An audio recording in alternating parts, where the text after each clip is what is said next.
Noget af det, som folk er rigtig bange for lige nu, det er at dø af fugleinfluenza. Jeg ved ikke, hvordan I har det med det. Er I bange for fugleinfluenza? Nej, ikke rigtigt. Jeg har det sådan, hvis man er så bange, hvorfor tager man så ikke truslen mere alvorligt? På vejen herind, der kørte jeg jo forbi søerne, og der svømmer jo fandme ænder og svaner og måger rundt, og er fuldstændig ligeglade, som der ikke er noget galt. De her bakteriologiske bomber, der bare svømmer rundt. Det så man fandme ikke, da der var kogalskab. Der tog man truslen alvorligt.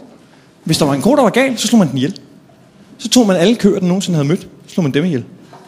Tog man alle køer, de nogensinde havde mødt, så slog man dem ihjel, og brændte dem i store bunker ude på markerne. Der var kraftedeme ikke køer, der svømmede rundt i søerne, som om der ikke var noget galt dengang. Jeg tror, hvis køerne ikke var gale, så ville de skulle da blive det. Den kommer ud af stallen, så stille og roligt skal ud og æde noget kløv, og kigger rundt og siger, hvor fanden er alle mine venner henne?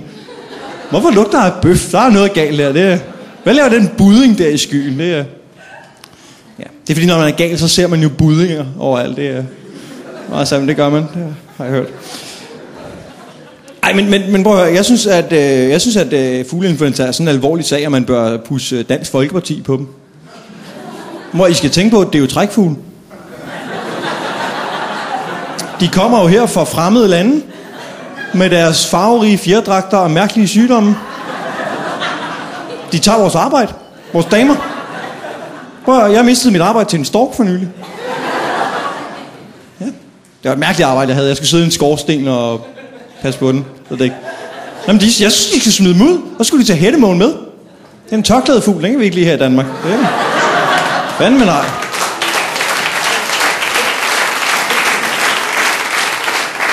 Ej, prøv at høre. Jeg er jo ikke bange for fugleinfluenza. Jeg er jo pisse bange for kogalskab. Fordi at køer vejer 500 kilo og horn, hvis de er gale, så er jeg bange. Jeg er bange for SARS, fordi SARS er den lyd, man laver, når man hoster små blodige bidder af sine lunger op. Sådan, SARS! Det er ikke rart. Fugleinfluenza, ikke farligt. Det er jo nogle fugle, der ikke kommer på arbejde i en 14 dages tid, og hvad så? Nej, men jeg tror godt, jeg ved, hvorfor vi er så bange for fugleinfluenza. Det er fordi, første gang vi som børn blev konfronteret med døden, så var det jo tit noget med, at man så en lille død fugl ude i haven. Og så satte man sit luftgevær, og så gik man ud for at begrave den. Men det var det, jeg lærte om døden. Det var, da min far og jeg begravede en fugl. Og han forklarer mig, at det er det, der sker, når man dør. Man kommer ned i et lille mørkt hul, så bliver der hældt tung, våd muld over en, og så kommer ormene og nipper til ens øjne. Det var sådan, han forklarede det. Og så gik vi ind for at spise kylling. For det var kun synd for nogle fugle, åbenbart. Det var. Jeg synes, det er jo Sten Molsen talte jo om de der fede mennesker, der bliver begravet. Men faktisk så store begravelser, altså spektakulære begravelser, det er jo på mode for tiden.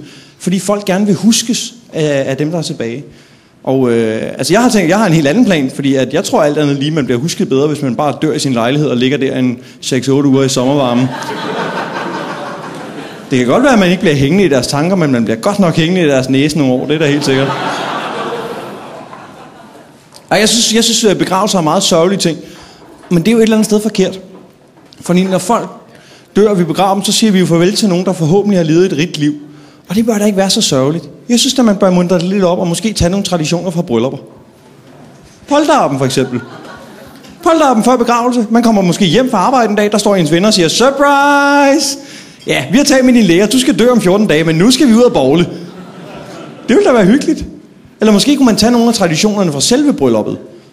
Fordi alt andet lige er det jo nemmere at klippe hul i sokkerne på en død mand.